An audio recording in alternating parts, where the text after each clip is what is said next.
আমি জানি আপনার সাথে আমার যায় না। আমি আপনাকে বিয়ে করতে চাই নাই। স্যারের কথায় আপনাকে বিয়ে করতে হলো। দয়া করে আমাকে মাফ করে দিবেন। মাফ? কিসের মাফ? আমার লাইফটা নষ্ট করে দিয়ে মাফ চাইলে মাফ করে দেব? আমি তোকে তিলে তিলে শেষ করে দিব। আমার স্বামী হওয়ার খুব শখ, তাই না? আয়ান কিছু বলার আগেই নদী আয়ানের ঠোঁটজোড়া নিজের দখলে নিয়ে জোরে জোরে কামড়াতে লাগলো। আয়ান ব্যথায় চোখে পানি গড়িয়ে পড়তে লাগলো। আয়ান নদীকে সরিয়ে দেওয়ার চেষ্টা করতে লাগলো। 3 মিনিট পর নদী আয়ানকে ছেড়ে দিলে আয়ান ঠোঁট হাতে দিয়ে নদীর দিকে অসহায়ভাবে তাকিয়ে থেকে বলতে লাগলো, আপনি কি মানুষ নাকি অন্য কিছু? মানুষ খেকো কোথাকার। নদী আয়ানের কথা শুনে রেগে খাটের উপরে ধাক্কা মেরে আয়ানের উপর উঠে গলা চেপে ধরে বলে, আমি মানুষ খেকো।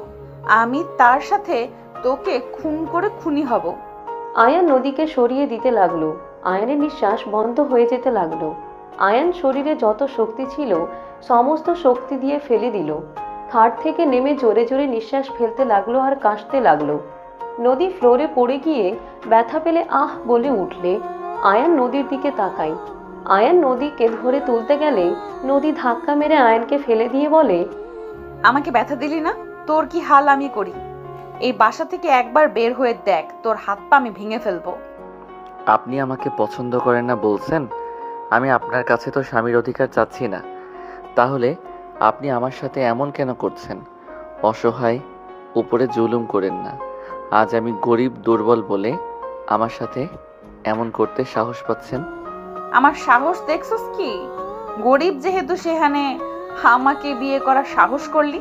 কে নিজের লাইফটা গোছাতে চাইবে না? ঘর জামাই কেউ সাধে থাকে না কেউ। আমি এতিমখানায় বড় হয়েছি। এখানে আমি আপনাদের ফ্যামিলি পেয়েছি। তাহলে আমার ফ্যামিলি নিয়ে থাক। আমার স্বামী হওয়ার কোনো চেষ্টাই করবি না। ছাড়, ঘুমাবো। নদী কথাগুলো বলে খাটে শুয়ে পড়ল। আয়ান কিছু না বলে বারান্দায় চলে গেল। আয়ান সারা রাত বারান্দায় বসে থাকতে থাকতে ঘুমিয়ে গেল। সকালে ঘুম ভাঙলে আয়ান দেখতে পেল নিচে 5টা প্রাইভেট কার এসে থামল। আয়ান ওইখান থেকে চলে গেল। আয়ান ভিতরে ঢুকতে দেখে নদী তাড়াতাড়ি করে রুমে এসে বলছে, ওই তাড়াতাড়ি গোসল করে পোশাক পরিবর্তন কর। আর শোন, আমার সাথে তোর যে ঝামেলা আছে ওইটা যেন বাইরে কেউ না জানে। ঠিক আছে। আয়ান ব্যাগ থেকে শার্ট প্যান্ট বের করে সোজা ওয়াশরুমে চলে গেল। গোসল করে শার্ট প্যান্ট পরে বারান্দায় ধুয়ে দেওয়া শার্ট প্যান্ট মেলে দিল। নদী আয়ানের কাছে এসে আয়ানের মাথার চুলগুলো ঠিক করে দিতে লাগলো। আয়ান বেশ অবাক হয়ে গেল। নদী আয়ানের হাত ধরে নিচের দিকে নিয়ে যেতে লাগলো। আয়ান মনে মনে ভাবতে লাগলো, এটার আবার কি হলো? এত ভালোবাসা কেন দেখাচ্ছে? আল্লাহ জানে ওর মনে কি আছে। আয়ান নদীর সাথে নামলে আয়ান দেখে অনেকগুলো মানুষজন বসে আছে। নদী আয়ানকে নিয়ে সামনে গেলে আয়ান থমকে গেল। আয়ানের হাত পা কাঁপতে লাগলো। নদী হাসি মুখে বলে উঠে, মামুনি আমার হাজবেন্ড আয়ান। আয়ান, এটা আমার মামুনি, সালাম করো। নদীর কথা শুনে রাহেলা চৌধুরী আয়ানের দিকে ঘুরে তাকালে আয়ান বলে উঠে, আসসালামু আলাইকুম। ওয়ালাইকুম আসসালাম। নাম কি তোমার? জি, মোহাম্মদ আয়ান ইসলাম। মাশাআল্লাহ। আপাতত কি করো? ইন্টার ফার্স্ট ইয়ারে পড়ি। বয়স কত তোমার? 18 হয়েছে? 5 তারিখে 18 হবে। ভাইজান, এই ছেলে তো একদম ছোট। কোন হিসাবে নদীর সাথে বিয়ে দিলেন? ছেলেটা অনেক ভালো আর এতিম। আমি তো তোকে সব বলছি। আমি তোর যে ভাতিজি, ওই কোনো বাড়িতে গিয়ে থাকতে পারবেও না, তাই ওর সাথে বিয়ে দিয়েছি যাতে আয়ান আমাদের বাসায় থাকবে। ওর একটা ফ্যামিলি দরকার, আমাদের ছেলের মতো একটা জামাই। তাই বলে এত ছোট? নদী, তোর কোনো সমস্যা আছে কি? আই মিন ফুপি, আমি জানতামও না ওর 18+ হয় নাই বয়স। আমি তো জানি 20 হবে, বাট ওই কাগজপত্র ভুল ছিল। দেখছো ফুপি, আব্বু সব সময় বাড়াবাড়ি করে। তোর ভালোর জন্য করেছে। দেখ, ছোট একটা ছেলে ভুল করতে পারে। সব সময় রেগে মারতে যাস না, মানিয়ে নেওয়া শেখ। ফুপি, আমি কি খুব খারাপ? আমি সেটা বলি নাই। 1 বছর যদি দেখি তুই ভালোভাবে সংসার করছিস, তুই অনেক পরিবর্তন হয়ে গেছস, তখন আমি ওটাও তোর নামে দিয়ে দেব। সত্যি? হ্যাঁ, এখন তোর উপরে নির্ভর করে তুই কিভাবে থাকবি। ওকে ফুপি, আমি ভালো হয়ে যাব। আচ্ছা, আমি এখন উঠছি, মিটিং আছে, চলে যেতে হবে। 5 তারিখে জামাইকে নিয়ে চলে এসেছো। আর শোনো, তোমাকে যদি ওই বেশি জ্বালায় আমাকে জানাবে, ঠিক আছে? ঠিক আছে। আয়ান রাহেলা চৌধুরীর দিকে তাকিয়ে থাকলো। রাহেলা চৌধুরী চলে যেতে নিলে আয়ান বলে, আন্টি আর কিছুক্ষণ থাকবেন? আয়ানের কথা শুনে রাহেলা চৌধুরী পিছনে ঘুরে তাকালে আয়ান মাথা নিচের দিকে করল। রাহেলা চৌধুরী আয়ানের মাথায় হাত বুলিয়ে দিয়ে বলে, আমি গেলে সবাই দীর্ঘ নিঃশ্বাস ফেলবে, আর তুমি আমাকে থাকতে বলছো? আয়ান কিছু বলল না। রাহেলা চৌধুরী চলে গেল। আয়ানের চোখ দিয়ে পানি গড়িয়ে পড়তে মুছে ফেলল। নদী সবাই দীর্ঘশ্বাস ফেলে বলে, ও ফাইনালি মামুনি ওই বাসাটা আমার নামে করে দিবে। 1 বছরের বলটাকে সহ্য করতে হবে। আর আব্বু ওই এত ছোট কোন হিসেবে আমার সাথে বিয়ে দিলে? তোমাদের কাণ্ডজ্ঞান কখনোই হবে না। নদী কথাগুলো বলে চলে গেল। আয়ান বাসা থেকে বের হয়ে রাহেলা চৌধুরীকে দেখতে লাগলো। রাহেলা চৌধুরী গাড়ির পিছন পিছন আয়ান যেতে লাগলো। রাহেলা চৌধুরী কিছু দূর যেতে গাড়ি থামিয়ে দিলে আয়ান অন্যদিকে তাকালো। বডিগার্ডদের ইশারা করলে আয়ানের কাছে চলে গেল। আয়ান দৌড়ে যেতে নিবে, আয়ানকে সাথে সাথে বডিগার্ড ধরে রাহেলা চৌধুরীর কাছে নিয়ে গেল। রাহেলা চৌধুরী আয়ানের দিকে তাকিয়ে সবাইকে ইশারা করে দূরে যেতে বলল। আয়ানকে বলল, কি ব্যাপার, তুমি আমার পেছন পেছন কেন আসছো? আয়ান রাহেলা চৌধুরীকে কিছু না বলে সোজা জড়িয়ে ধরে কাঁদতে লাগলো। বডিগার্ড আসতে যাবে, রাহেলা চৌধুরী ইশারা করে দূরে থাকতে বলল। রাহেলা চৌধুরী বুকের ভিতরে কেঁপে উঠল। আয়ান বলে উঠে, আপনি আমার সাথে এমন কেন করলেন? আমি তো কোনো দোষ করি নাই। আমাকে কিসের শাস্তি দিলেন? আয়ানের কথা শুনে রাহেলা চৌধুরী অবাক হয়ে গেল। আয়ানের কান্নার শব্দে রাহেলা চৌধুরীর বুকের ভিতরে তোলপাড় করতে লাগলো। আয়ানের চোখের পানি মুছে রাহেলা চৌধুরী ছেড়ে দিয়ে চলে যেতে নিলে রাহেলা চৌধুরী আয়ানের হাত ধরে বলে, কে তুমি? আমি কি করেছি? আয়ান রাহেলা চৌধুরীর দিকে তাকিয়ে পকেট থেকে ওয়ালেট বের করে একটা লকেট সাথে ওয়ালেটের ছবিটা দেখিয়ে দিল। রাহেলা চৌধুরী পড়ে যেতে নিবে, সাথে সাথে আয়ান ধরে গাড়িতে বসিয়ে দিল। লকেটটা দিয়ে বলে, ভালো থাকবেন। এই বোঝা নিয়ে চলা আমার পক্ষে সম্ভব না। I hate you aunty. আমি আপনাকে ঘৃণা করি। আর আল্লাহর কসম, আমাকে কখনোই কারোর সামনে পরিচয় দিতে যাবেন না। আমি আপনাকে চিনি না। আপনিও আমাকে যেমন আগে থেকে চেনেন না, এখনও চেনেন না। আয়ান কথাগুলো বলে সিএনজিতে উঠে চলে গেল। রাহেলা চৌধুরী ওইখানে অজ্ঞান হয়ে গেল। বডিগার্ড দৌড়ে আসলে রাহেলা চৌধুরীকে অজ্ঞান অবস্থায় দেখে সোজা হসপিটালের দিকে নিয়ে যেতে লাগলো। আর এই দিকে আয়ান সোজা স্টেশনে চলে গেল। 4 বছর পর। দোষ, ইন্টারভিউ জিমেল চলে এসেছে, তোর চাকরিটা হয়ে গিয়েছে। আলহামদুলিল্লাহ। মাকে জানাই। যা। আয়ান উঠে দৌড়ে বাহিরে গিয়ে দত্তক নেওয়া আম্মুর কাছে দৌড়ে গিয়ে জড়িয়ে ধরে বলল, মা, আমার চাকরিটা হয়ে গেছে। সত্যি? হ্যাঁ। আলহামদুলিল্লাহ, বাবু আরো বড় হও। মা, আব্বুকে জানিয়েছি। যা, তোর আব্বু খুশি হবে। মা, আমার ভয় লাগে, আব্বু তো অল্পতে রেগে যায়। আরে কিছু বলবো না, তুই পড়াশোনায় মনোযোগ দেস নার জন্য তো রেগে আছে। তোর আব্বু চায় তুই ভালোভাবে মানুষ হয়ে বড় হ, সবসময় মারামারি এসব মধ্যে থাকোস। তোর আব্বু এত কষ্ট করে কার জন্য? হ্যাঁ, তোর জন্যই তো। কি করব? ওর আব্বুকে জ্বালাই কেন? আমি সন্তান হয়ে কিভাবে আব্বু মায়ের অপমান দেখব? হয়েছে, যা, এই খাবার নিয়ে যা, আর কথাটা বলে দেখা। রাকিব, চল খেতে যাব। চল। আয়ানের মা খাবারের টিফিন বাটি দিলে আয়ান সাইকেল নিয়ে বের হইল। রাকিব টিফিন বাটি নিয়ে পিছনে বসে থাকতে লাগলো। গাছের নিচে সাইকেল রেখে আয়ান বলে উঠল, আব্বু, আপনার জন্য খাবার নিয়ে এসেছি। ওইখানে বসে, আমি আসছি। তোর মা কোথায়? মা কাজ করছে। আপনি খেয়ে নেন, আমি ধানগুলো গেড়ে দেই। আচ্ছা, কর। আয়ান প্যান্ট ভাঁজ করে কিছুটা উপরে তুলে নিচে নেমে গেল। রাকিবকে ইশারা করে চলে গেল। আয়ান ধান গাড়তে লাগলো। আয়ানের আব্বু হাত ধুয়ে গামছা বিছিয়ে টিফিন বাটি খুলে প্লেট ঢেলে খেতে লাগলো। রাকিব বলে উঠে, কাকু, কিছু বলবো? হ্যাঁ, বল। আমার আর আয়ানের চাকরি হয়ে গিয়েছে। মজা করবি না সব কিছু নিয়ে? কাকু মজা করছি না সত্যি। এই যে দেখেন জিমেল। রাকিব জিমেল দেখালে আয়ানের আব্বু হাতে নিয়ে জিমেল পড়তে চোখের কোণায় পানি চলে আসলো। আয়ানের আব্বু বলে উঠে, আলহামদুলিল্লাহ, আমি অনেক খুশি হয়েছি। তোরা দুইজন চাকরি পেয়েছিস, তোদের জীবনটা সুন্দর করে গুছিয়ে নিতে পারবি। আমি পড়াশোনা করেও বাবার সাথে এখানে থেকে গেছি। আজ যদি আমি তোর আব্বু চাকরি করতাম, তাহলে আজ তোরা দুইজন ভালো একটা লাইফ পাইতি। কাকু তুমি সত্যি অনেক খুশি হয়েছো? আয়ান তো ভয় পেয়ে গিয়েছে, তোমাকে বলার সাহস পাচ্ছিল না, আমাকে বলতে বলল। কবে থেকে জয়েন হবি? আগামীকাল বের হব, বাসা খোঁজার ব্যাপার আসে। আচ্ছা। রাকিব আয়ানের আব্বু কথা বলতে লাগলো। আয়ানের কাজ শেষ হয়ে গেলে আয়ানের আব্বু বলে, আয়ান, উঠে আয়, ছেলের ওইখান থেকে গোসল করে বাড়িতে চলে আয়। আচ্ছা আব্বু, আপনি যান রাকিবের সাথে। আয়ানের আব্বু রাকিবের সাথে চলে গেল। আয়ান গোসল করে বাসার দিকে যেতে লাগলো। বাসায় গেলে আয়ানের মা তোয়ালে দিয়ে মাথা মুছে দিতে লাগলো। আয়ান তোয়ালা হাতে নিয়ে পড়ে নিল। কলের পাড়ে গিয়ে পা ধুয়ে রুমে চলে গেল। রুমে গিয়ে পোশাক পরিবর্তন করে নিল। আয়ান ওর মায়ের কাছে ভেজা শার্ট প্যান্ট দিয়ে রাকিবের সাথে বের হয়ে গেল। সবাই মিলে বিকালে মাঠে ফুটবল খেলতে চলে গেল। রাতে আয়ান রাকিবের বাসায় আসলে আয়ানের আব্বু বলে, দুইজন খেতে আয়। আয়ান রাকিব কলের পাড়ে গিয়ে ফ্রেশ হয়ে সবার সাথে পার্টিতে বসলে আয়ানের আব্বু আয়ানের দিকে লোকমা এগিয়ে দিলে আয়ান অবাক হয়ে যায়। আয়ানের আব্বু বলে, হ্যাঁ কর।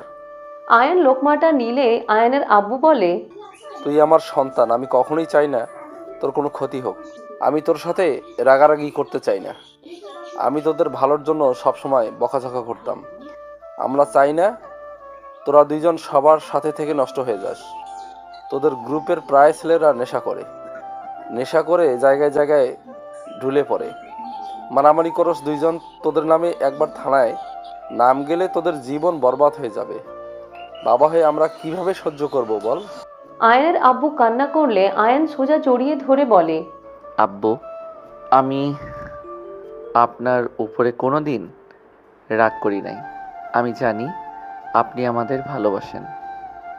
আপনি আমাদের ভালোর জন্য এমন করেন। আপনি কান্না করলে আমি নিজেকে সামলাবো কিভাবে? আয়ান ওর আব্বু আর আয়ান নিজেদের ভিতরে কথা বলতে লাগলো। সবাই মিলে খাওয়া শেষ করে সবাই গল্প করে উঠানে পাটি বিছিয়ে শুয়ে থাকতে লাগলো। আয়ানের মা চাচি সবাই বাতাস করতে লাগলো। কারেন্ট আসলে সবাই যার যার রুমে চলে গেল। আয়ান রাকিব শুয়ে থেকে বলতে লাগলো, তুই ঠিক বলছস, আব্বু কাকু আমাদের ভালোবাসে। প্রমাণ পেলি তো? আব্বুর সাথে কত খারাপ ব্যবহার করছে, অনেক আফসোস হচ্ছে। ক্ষমা চেয়ে নিস সকালে। আচ্ছা আয় ঘুমাই, সকালে উঠতে হবে। দুইজন শুয়ে পড়ল। ভোরে উঠে দুইজন নামাজ পড়তে চলে গেল। নামাজ পড়া শেষ করে বাসায় এসে ব্যাগ গোছাতে লাগলো। আয়ানের মা আয়ানকে সাহায্য করতে লাগলো। ব্যাগ গোছানো হয়ে গেলে আয়ানের মা আয়ানকে খাইয়ে দিতে লাগলো। আয়ান রাকিব খাবার খেয়ে ব্যাগ নিয়ে বের হইলে আয়ানের আব্বু কাকা টাকা দিয়ে দিল। আয়ান মাকে জড়িয়ে ধরে কান্না করতে করতে বলে, বাবা, দুজন সাবধানে থাকিস। ঢাকা শহরে নানা ধরনের মানুষ থাকে, তোরা দুজন সাবধানে থাকিস বাবা। মা চিন্তা করো না, আমি ভালোই থাকবো। তোমরা নিজেদের যত্ন নিও। কাকি কাকা নিজেদের যত্ন নিয়েন। আয়ান রাকিব সবার থেকে বিদায় নিয়ে চলে গেল। আয়ান রাকিব স্টেশনে চলে গেল। ট্রেন আসলে দুইজন চলে গেল। 4 ঘন্টা জার্নি করে চলে আসলো। আয়ান চেনা শহরটা চোখ বুলিয়ে দেখতে লাগলো। আয়ান রাকিবের দিকে তাকিয়ে বলল, উত্তরা, এখানে নামলি কেন? এখানে অফিস, ওনারা এখানে আমাদের পাঠিয়ে দিয়েছে। এখানে পরিচিত দুইজনকে নিয়েছে। ও আচ্ছা, এমনও হয়। এক জায়গায় ইন্টারভিউ, অন্য কোম্পানিতে জব। আরে ওইটাই তো ওনাদের কোম্পানি, 2 কোম্পানির জন্য এখানে মানুষ নিচ্ছ। এখন চল, বাসা খোঁজা লাগবে। আয়ান রাকিবের সাথে যেতে লাগলো। 6 ঘন্টা ঘোরাঘুরি করে কোনো বাসা পেল না। আয়ান রাকিব এক জায়গায় গিয়ে বসলো। আয়ান বলে উঠে, চল আগে কিছু খেয়ে নেই। চল। আয়ান রাকিব সামনে ফাস্ট ফুড থেকে খাবার কিনে খেতে লাগলো। খাওয়া শেষ করে আয়ান রাকিবকে নিয়ে একটা জায়গায় চলে গেল। আয়ানকে দেখে ওইখানে একজন দৌড়ে এসে আয়ানকে জড়িয়ে ধরলো। আয়ানকে বলতে লাগলো, আয়ান, কোথায় ছিলি এতদিন? আয়ান লোকটার থেকে নিজেকে ছাড়িয়ে নিয়ে বলে, বাবা মায়ের কাছে চলে গেছিলাম। বাসা হবে রে, সারাদিন এই বাসা খুঁজতে খুঁজতে অবস্থা খারাপ। আয়ানের কথা শুনে ছেলেটা বলে, আরে ধ্যাত, চাচার বাসা পড়ে আছে, চল, ভাড়া নিতে হবে না, আমরা এক রুমে থাকি, অন্য রুমে তুই থাকিস। আচ্ছা চল। আয়ান রাকিব ছেলেটার সাথে যেতে লাগলো। রুম দেখিয়ে দিলে দুইজন চলে গেল। রাকিব দেয়াল দেখে অবাক হয়ে বলে ওঠে, তোর ছবি না ওইটা? আমাদের ফ্রেন্ড গ্রুপ। সব কি এতিমখানার নাকি? ক্লাস 5 পর্যন্ত ওদের সাথে তো থাকছি, তারপর তো আব্বু মা আমাকে নিয়ে যায়। বুঝলাম। এর আগে ঢাকা আইসিলি কেন? ওদের সাথে থাকার জন্য নাকি? তুই তো 5 বছর ধরে এখানে আসার নামও নিস নাই। বাসায় কত কাজ ছিল দেখছস তো। যাই হোক, ফ্রেশ হয়ে নেই, চল। আয়ান রাকিব দুইজন ফ্রেশ হয়ে নিল। ওয়াশরুম থেকে বের হইলে আয়ানের বন্ধুরা সবাই আয়ানকে এসে জড়িয়ে ধরে কথা বলতে লাগলো। কথা বলা শেষ করে রাকিব আয়ান ওদের সাথে আড্ডা দিতে চলে গেল। আয়ানের এক বন্ধুর থেকে ফোন নিয়ে ওর আব্বু মাকে কল দিল। কল রিসিভ করলে আয়ানের মা বলে, তোর ফোন কি হয়েছে, বন্ধ কেন? আর রাকিব কলও ধরে না কেন? মা, আসলে দুইজন বাসে গেম খেলতে খেলতে চার্জ ফুরিয়ে গেছে। কোনো কাণ্ডজ্ঞান যদি দুইজনে থাকতো, কতটাই ভয় পেয়ে গেছিলাম। আম্মু, চিন্তা করো না, আমরা দুইজন ঠিক আছি। আর আমার আগের ফ্রেন্ডদের ওইখানে উঠেছি। খাবার খাইছস? না, খাবো। তোমরা খাইছো? হ্যাঁ, তোর আব্বুর সাথে কথা বল। আয়ান ওর আব্বুর সাথে কথা বলা শেষ করে ওর বন্ধুর কাছে ফোনটা দিয়ে দিল। সবাই মিলে খাবার খেয়ে আয়ান রাকিব পাশে রুমে গিয়ে ঘুমিয়ে গেল। সকালে ঘুম ভাঙলে দুইজন তাড়াতাড়ি করে রেডি হয়ে অফিসের উদ্দেশ্যে বের হয়ে গেল। রাকিব আয়ান অফিসের ভিতরে ঢুকে পড়ল। সিনিয়র অফিসার আয়ান রাকিবকে দেখে বলে, আমার সাথে আসো। আয়ান রাকিব ওনার সাথে যেতে লাগলো। আয়ান রাকিবকে নিয়ে এক জায়গায় বসতে দিয়ে বলে, এখানে বসো, ম্যামরা ডাক দিলে চলে যেও। অফিসারটা চলে গেল। আয়ান রাকিব বসে থেকে অপেক্ষা করতে লাগলো। অনেকক্ষণ বসে থাকতে থাকতে হঠাৎ ডাক আসলে আয়ান রাকিব চলে গেল। অনুমতি নিয়ে দুইজন ভিতরে ঢুকলে দেখে দুইজন কথা বলছে। আয়ান রাকিবের দিকে দুইজন তাকালে আয়ান চমকে গেল। রাইসা বলে উঠল, বসো দুইজন। রাকিব সামনে বসতে যাবে, আয়ান চলে যেতে নিলে রাকিব বলে ওঠে, আয়ান, কোথায় যাস? আমি জব করব না। মাথা খারাপ হয়ে গিয়েছে তোর? কাকু কত আশা করে আমাদের এখানে পাঠিয়েছে। কাকু কত খুশি তোর জবের জন্য, আর তুই বলছস জব করবি না? জব করতে না চাইলে লোক নিয়ে এসেছে, চলে যান। ম্যাম, আমি মানুষ কোথায় পাবো? মানুষ না পাওয়া পর্যন্ত এখন থেকে যেতে পারবে না। জব করবেন না তো ইন্টারভিউ কেন দিয়েছিলেন? বেশি বুঝিস না, আয়। রাকিব আয়ানের হাত ধরে টেনে বসিয়ে দিল। নদী আয়ানের দিকে তাকিয়ে আছে, আয়ান নিচের দিকে তাকিয়ে আছে। রাইসা আয়ানকে বলল, আপনার নাম কি? মোহাম্মদ আয়ান ইসলাম। Nice name. বাসা কোথায়? বলা যাবে না। মানে কি? রাইসা, থামো, ওদের কাজ বুঝিয়ে দাও, এসব জিনিস করার দরকার নাই। আমাকে তো সব জানতে হবে, তাই না? এত বিশ্বাস করে রাখবো, যদি উল্টোপাল্টা কিছু করে তখন ওদের ধরবো কিভাবে? দুটা মেয়ের সাথে সারাদিন থাকবে, বিষয়টা বুঝতে পারছো? আমাদের খেয়ে কাজ নেই, আপনাদের সাথে উল্টাপাল্টা কাজ করতে হবে। আমাদের আপনাদের থেকে সুন্দর সুন্দর গার্লফ্রেন্ড আছে। আয়ান, কি বলছি? আয়ানের কথা শুনে রাইসা রেগে বলে উঠে, বড্ড বেয়াদব তো। এত বড় সাহস কি করে হয় বসের মুখে মুখে তর্ক করার? আপনি কেন বলেন? আপনাদের সাথে বাজে কাজ করব? ছেলেদের বিশ্বাস আছে নাকি? তো মেয়ে সহকর্মী খুঁজতেন, ছেলে কেন খুঁজতে গেছেন? মেয়ে রেখে দেখছে আমাদের ক্ষতি কিভাবে করতে হয় সব করছে, আর এই ছেলে তো মহা বেয়াদব। নদী, তুই সামলা। এই, আপনি আমার সাথে আমার কেবিনে চলেন, ওর সাথে কথা বলে মেজাজ গরম হবে। রাইসা রাকিবকে নিয়ে চলে গেল। আয়ান উঠে দাঁড়ালে নদী বলে উঠে, এতদিন কোথায় ছিলে? অনেক পরিবর্তন হয়েছে তো দেখছি। পরিবর্তন হব না তো সারা জীবন মানুষের পায়ের নিচে পড়ে থাকবো নাকি? তোমাকে আমি সেইটা বলি নাই। আপনাদের অফিস তো এইটা ছিল না, আপনি এখানে কেমনে কি? ফুপি আমাকে রাইসাকে এটা দিয়েছে, আমরা দুজন এই কোম্পানি সামলাই। ভালো। তোমার গার্লফ্রেন্ড আছে? এইসব প্রশ্ন করে কে?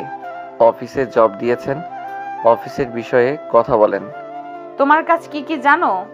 হ্যাঁ, আপনাকে সব কাজে সাহায্য করতে হবে। গুড। কোথায় উঠেছো? যেখানে উঠেছি সেখানে। জায়গাটার নাম তো আছে নাকি? যেই জায়গার নাম ওই নামই আছে। নদীর আয়নের কথা শুনে রাগ হইলেও নিজেকে কন্ট্রোল করে নিয়ে বলে, কাজ শুরু করো। ওখান থেকে আমাদের কিছু ফাইল নিয়ে এসে দাও। আয়ান ফাইল নিয়ে আসতে চলে গেল। ফাইল নিয়ে আসলে নদী দেখিয়ে দিল কিভাবে কাজ করতে হবে। পাশের কেবিনে আয়ান চলে গেল। আয়ান নিজে কাজ করতে লাগলো। দুপুরের দিকে আয়ান রাকিব বের হয়ে গেল। নিচে চলে গেল, একটা দোকানে বসে চা পাউরুটি খেতে লাগলো। নদী উপর থেকে আয়ানকে দেখতে লাগলো। আয়ানের ফোন আসলে কারোর সাথে কথা বলতে লাগলো। আয়ান রাকিব অফিসের ভিতরে চলে গেল। আয়ান ওর কেবিনে গেলে নদীর ডাক আসলো। আয়ান নদীর কেবিনে গেলে নদী বলে উঠে, আমার সাথে বের হতেই হবে। কোথায়? বাসায় গিয়ে জামা কাপড় গুছিয়ে নিয়ে আসো। মিটিং আছে, 3 দিন সিলেট থাকা লাগবে। ও আচ্ছা। আয়ান বের হইলে রাকিব ও আয়ানের সাথে যেতে লাগলো। রাকিব বলে উঠে, হি হি, জবটা পাওয়ার সাথে সাথে ভ্রমণ করার সুযোগ পেলাম। হুম। আয়ান রাকিব টুকটাক কথা বলতে বলতে চলে গেল। ব্যাগ গুছিয়ে ওর বন্ধুদের থেকে বিদায় নিয়ে দুইজন অফিসে চলে গেল। যা লাগবে সব কাগজপত্র গুছিয়ে নিল, গাড়িতে উঠে পড়ল। স্টেশনে নামিয়ে দিলে আয়ান নদীর লাগেজ নিয়ে যেতে লাগলো। রাইসার লাগেজ নিয়ে যেতে লাগলো। ট্রেনে উঠে পড়ল। আয়ান রাকিব একসাথে বসলো। নদী রাইসা সামনে বসে পড়ল। আয়ান নদীর দিকে তাকিয়ে বাহিরের দিকে তাকিয়ে থাকলো। আয়ানের ফোন বেজে উঠলে আয়ান কল রিসিভ করলো। আসসালামু আলাইকুম। ওয়ালাইকুম আসসালাম। কেমন আছো? চাকরি পেয়েছো শুনলাম। আলহামদুলিল্লাহ ভালো। পেয়েছি তোমাদের দোয়া। কোথায় এখন? সিলেট যাচ্ছি, তোমার সাথে দেখা করা যাবে? তাই নাকি? সিলেট আসলে আমাকে কল দিও। ওকে, ফ্রি হইলে তোমাকে কল দিব। অফিসের কাজে যাওয়া হচ্ছে, সময় পাবো কিনা জানি না। ও আচ্ছা, যাই হোক, দেখা কিন্তু করে যাবে বলে দিলাম। রাকিব কোথায়? আমার পাশে আছে রাকিব। আয়ান রাকিবের কাছে ফোন দিলে রাকিব বলে উঠে, আসসালামু আলাইকুম, কেমন আছেন? ওয়ালাইকুম আসসালাম। আলহামদুলিল্লাহ, তুমি কেমন আছো? আলহামদুলিল্লাহ। দুইজন সিলেট আসছো নাকি? জি, আপনার সাথে তো দেখা করা যাবে নিশ্চয়ই। তোমার ভাই তো বলে সময় না হতেও পারে। আমার ভাইয়ের কথা রাখেন, ওর মাথা কিছুটা খারাপ হয়ে গিয়েছে। রাকিব, চোখ বড় বড় করবি না, আমি কিন্তু তোকে দেখে ভয় পাই না। থাক, দুইজন ঝগড়া করো না। আচ্ছা, পরে কথা হবে। আর আসলে আমাকে কল দিও। ঠিক আছে, বাই। রাকিব কল কেটে দিয়ে আয়নের দিকে তাকিয়ে বলে, তোর মাথা আসলে গিয়েছে, বুঝতে পারছোস? কাকুকে কল দিয়ে বলবো নাকি তার ছেলের মাথার মধ্যে তার কেটে গিয়েছে? রাকিবের কথা শুনে রাইসা ফিক করে হেসে দিল। রাকিব হা হয়ে রাইসার দিকে তাকিয়ে থাকতে লাগলো। রাইসা বলতে লাগলো, সরি, আপনাদের কথা কন্টিনিউস করতে পারেন। হঠাৎ করে একজন রাকিবকে বলে, এই উঠে, এখানে আমি বসবো, তোর জায়গা এইটা না। আয়ান সিট নাম্বার চেক করে বলে, ব্রাদার, এটাই আমাদের সিট, আপনার কোথাও ভুল হচ্ছে। এই দেখেন টিকিট। আয়ানের কথা শুনে ছেলেটা আয়ানের হাত ধরে টান দিয়ে বলে, তুইও উঠে, এইটা আমার বাপের ট্রেন, আমি যেখানে মন চাইবে সেখানে বসবো। ওই ছেলে বেশি হয়ে যাচ্ছে কিন্তু, এখান থেকে যাও। নদীর কথা শুনে ছেলেটা নদীর দিকে হাত বাড়িয়ে হেসে কিছু বলবে, তার আগেই আয়ান হাত ধরে মোচড় দিয়ে ধরে উঠে বলে, মুখে কথা বলো, হাত বাড়ানো তো ঠিক হয় নাই। আয়ান ছাড়ো, ঝামেলা করো না, ওদের সাথে পারবে না। ছোট মানুষ, ছোটদের মতো থাকো। ছেলেটা আয়ানের মুখে উল্টো ঘুষি মারলে রাকিব ধরে ফেলল। রাকিব বলে উঠে, ভাই, মার খেতে চাইলে এখান থেকে যা। আমার ভাইকে রাগেও না, কপালে দুঃখ আসে।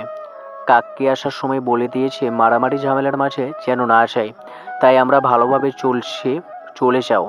রাকিবের কথা শুনে পিছন থেকে একজন লাথি মারলে রাকিব সোজা রাইসার উপরে পড়ে গেল। আয়ান রাগে হাত ঘুরিয়ে সজোরে ঘুষি মারলে ছেলেটা পড়ে গেল। সামনের ছেলেটার মুখে একের পর এক ঘুষি মারতে মারতে নিয়ে যেতে লাগলো। সামনের স্টেশনে ট্রেন থামলে আয়ান দুইটাকে মেরে বের করে দিল। মানুষজন জোর হইলে ট্রেনে থাকা সবাই আয়নের দিকে সাপোর্ট করে ছেলের দুইটা দৌড়ে পালিয়ে গেল। আয়ান নিজের সিটে চলে আসলে রাকিবের দিকে তাকিয়ে বলে, তুই ঠিক আছস? তোর হাত না রক্ত? নদী রাকিবের হাত নিয়ে পানি দিয়ে বাহিরে ধরে ধুয়ে দিতে লাগলো। রাইসা রাকিব ভ্রু কুচকে তাকালো। আয়নের হাত রুমাল দিয়ে মুছে দিয়ে মুখে নখের আঁচড় লাগা জায়গায় ক্রিম দিয়ে দিতে লাগলো। আয়ন বিরক্ত হয়ে হাত সরিয়ে দিয়ে বলে, হাত সরান, বসের মতো থাকবেন। ওদের সাথে মারামারি করতে কে বলছে? সবাই না থাকলে মিথ্যা মামলা দিয়ে দিত। ওইসব আমি ভয় করি না। অনেক সাহস হয়ে গেছে, তাই না? মানুষ সারা জীবন ভীত থাকবে নাকি? বড় হয়ে গেছো, মুখে বুলিও ফুটেছে। ম্যাম কি আয়ানকে আগে থেকে চিনেন নাকি? আমাকে উনি কিভাবে চিনবে? আমি গরিব ঘরের সন্তান, ওনার সাথে আমার যাই নাকি? তাও ঠিক, বাট ম্যাম তাহলে অনেক ভালো। চুপ করো। আয়ান বাহিরের দিকে তাকিয়ে থাকতে লাগলো। সকালে ট্রেন থেকে 4 জন নেমে পড়লো। নদী কাউকে কল দিলে 15 মিনিট পর গাড়ি আসলে 4 জন উঠে পড়লো। আয়ান বাহিরের দিকে তাকিয়ে থাকতে লাগলো। 15 মিনিটের ভিতরে একটা বাসার ভিতর গাড়ি থামলো।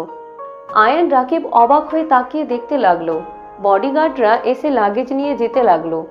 নদী, রাইসা, রাকিবের পিছন পিছন আয়ান যেতে লাগলো। নদী ভিতরে গেলে সবাই এসে নদী রাইসাকে জড়িয়ে ধরলো। রাকিব হঠাৎ করে বলে উঠে, তুলি আপু। আয়ান রাকিবের কথা শুনে সামনে তাকাতে আয়ান অবাক হয়ে গেল। তুলি আয়ানকে দেখে বলে, আয়ান, রাকিব। তুলির কথা শুনে সবাই পিছনে ঘুরে তাকালো। তুলি নদীকে ছেড়ে আয়ান রাকিবের কাছে এসে বলে, তোমরা আমাদের বাসা কিভাবে চিনলে? তুমি এত বড় বাসায় থাকো? ওই আর কি। ভিতরে আসো। এখানে দাঁড়িয়ে আছো কেন? এখানে আমি আপনার আত্মীয় হিসাবে আসি নাই, সহকর্মী হয়ে এসেছি। তাই মনে হয় আমাদের সাথে এত ভালো ব্যবহার করার কোনো কারণ নাই। আয়ান, আয়ান পিছনে ঘুরে তাকাতে রাহেলা চৌধুরী দৌড়ে এসে জড়িয়ে ধরলো। রাহেলা চৌধুরী কান্না করতে করতে কিছু বলবে, সাথে সাথে আয়ান ধাক্কা দিয়ে সরিয়ে দিয়ে বলে, হচ্ছেটা কি? ম্যাম, আমি এখানে নদী ম্যামের সহকর্মী নিয়ে এসেছি। আয়ান। প্লিজ ম্যাম, নাকে কান্না আমার সামনে করবেন না। আয়ান, উনি আমার ছোট আম্মু। ওনার সাথে বেয়াদবের মতো কথা বলছো কেন? তুমি জানো উনি কে? দেখো, আমার এত কিছু শুনে বাহ জানানোর কোনো ইচ্ছাই নেই। ম্যাম আমাদের সাথে নিয়ে এসেছেন, আমরা হোটেলে চলে যাচ্ছি। যখন দরকার হবে আমাদের কল দিবেন, চলে আসবো। আয়ান, তুই এমন বেয়াদব কিভাবে হইলে? এমন ব্যবহার কেন করছিস? কাকু কাকিকে কল দিয়ে আমি সব বলে দিব। ওই যে কাকি কল দিয়েছে। রাকিব ফোন নিয়ে কিছু বলতে যাবে, আয়ান ফোন কেড়ে নিয়ে বলে, আসসালামু আলাইকুম মা, কেমন আছো? ওয়ালাইকুম আসসালাম। রাকিব কি বলছে? মা কিছু না, খাওয়া দাওয়া করছো? আব্বু কি করে? খাইছি। তোরা দুজন খাইছস? দুইজনই খেয়েছি মা। আয়ান রেগে রাকিবের দিকে তাকাতে রাকিব চুপ হয়ে গেল। আয়ান ওর মায়ের সাথে কথা বলতে লাগলো। আয়ানের আব্বু ফোন নিয়ে বলে, বাবা কি করিস, অফিসে নাকি? না আব্বু, আমি তো সিলেট এসেছি ম্যামদের সাথে। আব্বু, আমার এখানে চাকরি করতে ভালো লাগছে না। কি হয়েছে? আপনাদের কথা অনেক মনে পড়ছে। আপনাদের ছাড়া আমার এখানে ভালো লাগছে না। আমি গ্রামে চলে যাব। আমি ওইখানে কিছু একটা করে নিব। বাবা, আমাদের মায়া করে কোনো লাভ আছে? তোর সুন্দর ভবিষ্যৎ আছে, কষ্ট করে চাকরিটা কন্টিনিউ কর। কয়েক মাস কর, সব কিছু চিনে নে, পরের বার যেন চাকরি নিতে কোনো সমস্যা না হয়। আয়ানের আব্বু আয়ানকে বুঝাতে লাগলো। আয়ান ফোন কেটে দিলে রাগে সামনে দেয়ালে ঝজরে ঘুষি মারলো। রাহেলা চৌধুরী হাত ধরতে গেলে আয়ান বলে উঠে, প্লিজ ম্যাম, আমাকে ধরবেন না তো। বড় মানুষ হয়ে গরিবের হাত ধরেন না। শান্ত হও। আমরা কেউ তোমাকে কোনো ডিস্টার্ব করছি? আমার উপরে তোমার রাগ, নদীর কোম্পানির ওপরে তো রাগ থাকার কথা না। আর তোমার বাবা মা আছে। অবশ্যই আছে, কেন থাকবে না? বাবা মাকে অনেক ভালোবাসো? কোন সন্তান তার বাবা মাকে ভালোবাসবে না? তোমাকে একটা অফার দিতে পারি। আপনার অফার আমি নেই না। কথাটা শোনো, তারপর মন চাইলে অফারটা নিয়ে, আর না চাইলে রিজেক্ট করে দিতে পারো। ওই শোন না আয়ান, এমন করিস কেন? তুমি আমার সাথে সব সময় থাকবে। যদি থাকো, আমি তোমাকে মাসে 1 লাখ টাকা করে দেব। তুমি তোমার বাবা মাকে নিয়ে থাকার জন্য বাসা দিব। তোমাদের যা খরচ সব দিব। তোমাকে শুধু মনোযোগ দিয়ে পড়াশোনা করতে হবে, আর আমাকে ফ্রি টাইমগুলো দিতে হবে। পারবে? ভেবে দেখো, এর থেকে ভালো অফার কোথাও পাবে না। রাহেলা চৌধুরীর কথা শুনে সবাই অবাক হয়ে তাকিয়ে থাকলো। রাহেলা চৌধুরীর হাজবেন্ড শফিক চৌধুরী বলে, তোমার কি মাথা খারাপ নাকি? কি আবল তাবল বকছো? তুমি চুপ থাকো। কি হলো, উত্তর দাও। অফারটা কি গ্রহণ করবে? তুমি যা চাইবে সেটাই দেব, বলো। আয়ান, রাজি হয়ে যাও। তোমার স্বপ্নগুলো পূর্ণ করতে পারবে। আয়ান, রাজি হয়ে যা। তুলি রাকিব আয়ানকে রাজি হওয়ার জন্য জোর করতে লাগলো। আয়ান রাহেলা চৌধুরীর দিকে তাকিয়ে হাসি মুখে বলে, স্বামীর সঙ্গে ভালোভাবে কথা বলতে শিখেন, তারপর অন্য কাউকে অফার দিতে আসেন। যে মানুষ স্বামীকে সবার সামনে ধমকের সুরে বলে চুপ থাকতে, সেই মহিলা যে কত ভালো, তার টাকায় আর তার বাসায় আমার বাবা মাকে নিয়ে থাকতে হবে। আমার বাবা মা গরিব হতে পারে, কৃষক হতে পারে, তাদের ভিতরে ভালোবাসা আছে। আমার মা আমার আব্বুকে নিজের থেকেও ভালোবাসে। আমার আব্বু যা বলবে ওটাই আমার মা আমার আব্বুকে সম্মান করে। স্বামী মাথা সবসময় উঁচু করে রাখে, আপনার মতো না। বাহিরের মানুষের সামনে স্বামীকে ধমক দিয়ে চুপ করিয়ে দেন। আয়ানের কথা শুনে শফিক চৌধুরী রেগে থাপ্পড় মেরে দিয়ে বলে, তোমার সাহস কি করে হয় আমার স্ত্রীকে এত বড় কথা বলার? আমার স্ত্রী আমাকে যা ইচ্ছে বলবে, এতে তোমার কি সমস্যা? বেয়াদব ছেলে, অনেকক্ষণ ধরে দেখছি বেশি বাড়াবাড়ি করছো। আয়ান শফিক চৌধুরীর দিকে তাকিয়ে হাসি দিয়ে বলে, দেখেন, আপনার হাজব্যান্ড থেকে কিছু শিখেন। আপনি তাকে দমিয়ে রাখেন, তারপরও আপনার প্রতি কত ভালোবাসা। আর আঙ্কেল, কিছু মনে করবেন না, কাপুরুষ হয়ে বাঁচার থেকে মরে যাওয়া ভালো। আয়ান কথাগুলো বলে চলে যেতে নিবে, তখন নদী বলে উঠে, এই তোমার এত দেমাগ কোথা থেকে আসে? সেই তো ছোট বাচ্চা একটা ছেলে, এত পাকনা পাকনা কথা কোথা থেকে শিখেছো? তোমার বাবা মা তোমাকে এই শিক্ষা দিয়েছে? আয়ান রেগে নদীর গালে থাপ্পড় মারতে গিয়ে হাত থেমে দিয়ে হাত নামিয়ে নিয়ে বলল, আমার বাবা মাকে নিয়ে কোনো কথা হবে না, এইটা আমার শিক্ষা। আমার চাচাতো ভাইকে যেমন দেখছেন, ওই আমার বাবা মার দেওয়া শিক্ষা। বাট কিছু মানুষের সাথে বাবা মায়ের শিক্ষা লাগে না, নিজের শিক্ষা ব্যবহার করা লাগে। আর হ্যাঁ, কথা সাবধানে বলবেন। আমি আপনার হাজবেন্ড আয়ান না, আমি গ্রামের খ্যাত ছেলেটা, প্রতিবাদে লড়াই করতেও জানি, নিজের ভুল শুধরাতেও জানি। আপুর হাজবেন্ড মানে? কি বলিস আয়ান? রাকিব, চল তো, আরও মেজাজ খারাপ হবে। কিছু মানুষকে দেখলে রাগ হয়। আয়ান রাকিবের হাত ধরে টেনে নিয়ে যেতে লাগলো।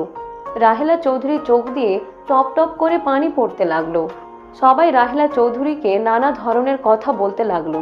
শফিক চৌধুরী বলে উঠে, কে এই ছেলে? কি সম্পর্ক তোমার সাথে? ও এত কিছু বলে গেল, অথচ তুমি চুপচাপ কান্না করে যাচ্ছ, একটাও কথা বললে না। আম্মু, ওই ছেলেটা কে? কেন তুমি চুপ করে কান্না করছো? আর কে যে তুমি এত টাকার অফার করলে, তাও আবার কিছু সময়ের জন্য? মামুনি, আমার তো মনে হচ্ছে না আমার হাজবেন্ডের জন্য তুমি ওকে এই অফার দিয়েছো। আমার কেন জানি মনে হচ্ছে ওর সাথে অন্য কোনো সম্পর্ক তোমার অবশ্যই আছে। সবাই রাহেলা চৌধুরীকে জেরা করতে লাগলো। বডিগার্ড বলে উঠে, খবরদার, কেউ ওর শরীরে একটা ফুলের টোকাও দিবে না। কেন দিবে না? ওই ছেলেটা একটা বেয়াদব, ওকে মারা উচিত। যাও, তোমরা ওকে ধরে নিয়ে আসো। একদম না। শফিক চৌধুরী সবাই রাগারাগি করতে লাগলো। শফিক চৌধুরী রাগে বসে বলে উঠে, তুমি বলবে ওই ছেলেটার সাথে কি সম্পর্ক তোমার? নাকি তোমার এক্স হাজবেন্ডের মতো তুমিও কোচি? শফিক চৌধুরী আর কিছু বলার আগেই রাহেলা চৌধুরী কান ধরে বলে, প্লিজ চুপ হয়ে যাও। কেন চুপ করব? তোমরা তো... শফিক চৌধুরী আর কিছু বলার আগেই নদী আব্বু এসে সজোরে থাপ্পড় মেরে বলে, জাস্ট সেট আপ। আয়ান আমার ভাগনা। আয়ান রাহেলা বড় ছেলে আকাশ চৌধুরী, যাকে আমরা মৃত বলে জানতাম, সেই ছেলেটাই আয়ান। সবার চোখ বড় বড় হয়ে গেল। সবাই অবাক হয়ে বলে উঠে, আব্বু কি বলো? আয়ান মানে কিভাবে কি? ভাইজান, তুমি এইটা জানতে? হ্যাঁ, জানতাম। এই জন্য আয়ানকে নদীর সাথে বিয়ে দিয়ে আমাদের এখানে রাখতে চাইছিলাম। আয়ান নদীকে বিয়ে করে মাত্র তোমাকে দেখার জন্য, তোমার আশেপাশে থাকার জন্য। কিন্তু সেই দিন আমি জানি না কি হয়েছিল, আয়ান কাউকে কিছু না বলে চলে যায়। আজকে দেখলাম ওই এখন থেকে সিএনজি নিয়ে চলে যাচ্ছে। আমি ডাকলাম, শুনলো না। তুমি সব জানার পরও আমাকে কেন বলো নাই? আয়ানকে অন্যরা দত্তক নিয়েছে, ওনাদের কোনো সন্তান নেই। আয়ান তাদের সব। আয়ান তোকে ঘৃণা করে, আমি যতটুকু বুঝতে পারছিলাম। ওই শুধু তোকে সামনে থেকে দেখতে চাইছিল। হয়তো দেখা শেষ হয়ে গেছে দেখে ওই কাউকে কিছু না বলে চলে গেছিল। আর আমি তোকে বলি নাই, কারণ আয়ান থাকতো না তুই আরো কষ্ট পাইতি। আয়ান, আমাকে সেদিন সেই রকেট আর আমার ছবি ওয়ালেটে ছিল, ওটা দেখিয়ে আমাকে বলে কেন আমার সাথে করলেন? আর আমাকে কসম দেয় আমি যেন তাকে তার সন্তান হিসেবে ভুলেও কাউকে বলি না। যেন বলে আয়ানের মরার মুখ দেখতে হবে, তারপর ওই চলে গেলে আমি জ্ঞান হারিয়ে গেলে তারপর কি হয়েছে জানো তো? আচ্ছা বাদ দাও, রুমে গিয়ে ফ্রেশ হয়ে নাও। আমি একটা আইডিয়া পেয়েছি। আয়ান তোমাকে ঘৃণা করে, আমার দিকে সাপোর্ট নিল। আমি ওর কাছে গিয়ে বলবো আমাকে তুমি সাহায্য করতে পারবে। আমরা যে জানি ওই তোমার ছেলে, এইটাই ওকে জানতে দিব না। নদী, কল দিয়ে দেখো কই আছে। আমি দিলে রিসিভও করতে না পারে। রাইসা রাকিবকে কল দাও। রাইসা রাকিবকে কল দিলে রাকিব কল রিসিভ করতে রাইসা বলল, রাকিব কই আছো? ম্যাম, কয় দামের হোটেল খুঁজছি বাট পাচ্ছি না। আপনাকে পরে কল দিই। কোথায় আছো লোকেশন দাও। দিচ্ছি। রাকিব লোকেশন দিয়ে দিলে রাইসা লোকেশনটা শফিক চৌধুরীকে সেন্ড করে দিল। শফিক চৌধুরী চলে গেল। লোকেশন অনুযায়ী গিয়ে দেখে আয়ান রাকিব চা বাগানের ভিতরে বসে আছে। রাকিব আয়ানকে ইশারা করলে আয়ান তাকিয়ে দেখে শফিক চৌধুরী। আয়ানের মাথা ঠান্ডা থাকায় আয়ান বলে, আঙ্কেল আপনি এখানে? শফিক চৌধুরী আয়ানের পাশে বসে আয়ানের হাত থেকে স্পিড নিয়ে খেতে লাগলো। আয়ান বলে উঠল, আঙ্কেল আই এম সরি, আমি রাগের মাথায় অনেক কিছু বলে দিয়েছি। আমি আপনাকে কিছু বলতে চাই নাই। সরি কেন বলছো? তুমি ঠিকই বলেছো। আমি এখানে আত্মহত্যা করতে এসেছিলাম, তোমাকে দেখে ভাবলাম কথা বলি। আঙ্কেল কি বলছেন? আত্মহত্যা করা মহাপাপ। আঙ্কেল আমি রাগের বসে বলছি সেটা আপনি ধরে নিলেন? রাগের বশে বলেও কথাগুলো তো সত্যি।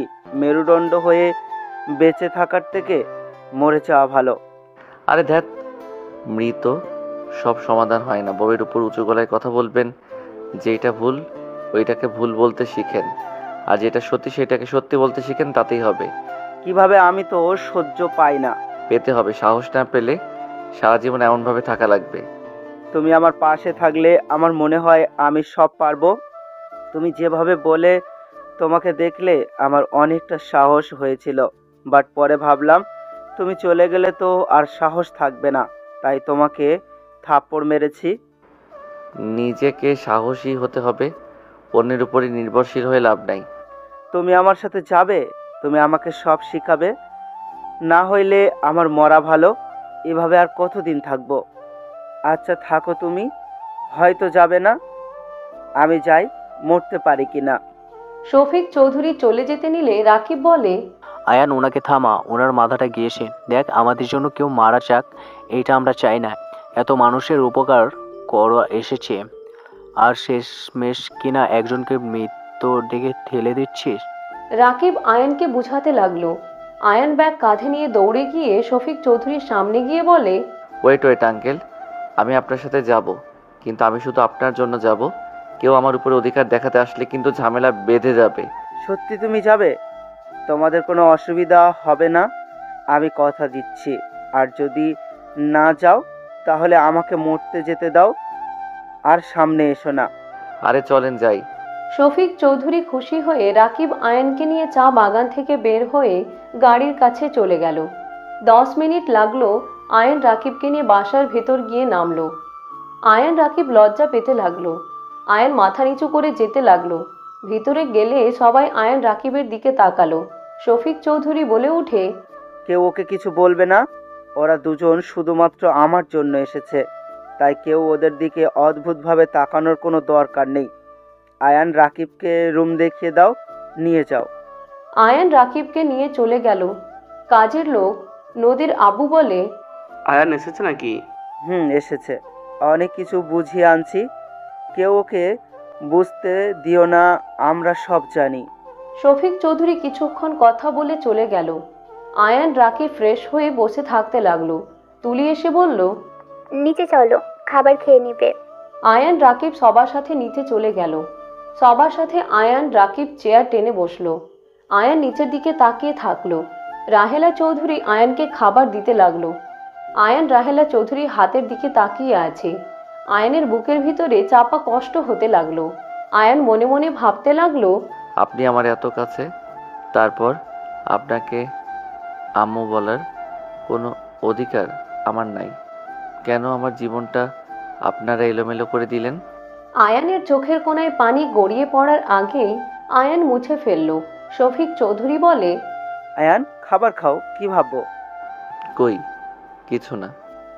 আয়ান খাবার খেতে লাগলো। হঠাৎ করে নদী বিষম খেলে আয়ান তাড়াতাড়ি করে পানি ঢেলে নদীর মুখের সামনে পানি এগিয়ে দিল। নদী গ্লাস নিয়ে পানি খেতে লাগলো। আয়ান নদীর পিঠে বাম হাত দিয়ে হাত বুলিয়ে দিতে লাগলো। আয়ান বলে উঠে, ঠিক আছেন? ধন্যবাদ। আয়ান কিছু না বলে চেয়ারে বসলো। রাকিব আয়ানের প্লেটের মাছ কাটা বেছে দিতে লাগলো। আর রাহেলা চৌধুরী বলে উঠে, রাকিব, তোমার আরো মাছ মাংস যা লাগে নিয়ে নাও। না ম্যাম, আর কিছু লাগবে না। আসলে ওই মাছ কাটা বেশি খেতে পারে না, কাক্কি বেশি খাওয়াই তো। আর যখন তো কাক্কি নাই, তাই আমি বেশি দিচ্ছি। ও হ্যাঁ, একদিন তো দেখলাম আন্টি তোমাকে বাচ্চার মতো করে খাওয়াচ্ছিল। তুমি খাও, আমি বেছে দিচ্ছি। রাহেলা চৌধুরী আয়ানের প্লেটে হাত দিলে আয়ান বলে, আপনি খেতে বসেন, সবাই তো খাচ্ছে। তুমি খাও, আমি কিছু খাবো না, পেট ভরা আছে। আয়ান কিছু বলল না। আয়ানের ফোন বেজে উঠলে আয়ান ভিডিও কল রিসিভ করতে ভ্রু কুঁচকে তাকায়। আয়ানের মা বলে উঠে, বাবা তুই কি অফিসে রাগ করিস না? সাকিব এসেছে, তাই তোর মুখটাই দেখার জন্য কল দিলাম। ধ্যাত, রাগ করবো কেন? সাকিব কখন এসেছে? অনেকক্ষণ হয়েছে, ওই তোর আব্বুর সাথে গেছে, আমাকে ভিডিও কল ধরিয়ে দিয়েছে, এসেছে চলে যাবে। ও আচ্ছা। কি ব্যাপার, তুই কোথায়? আর তোর পেছনে কে? এই মানে মা, আমি তো সিলেট এসেছি, ম্যামের ফুপির বাসায় এসেছি। উনি ওনার ফুপি।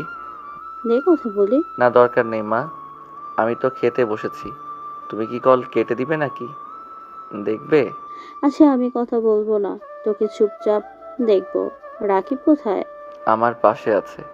কাক্কি, এই তো আমি।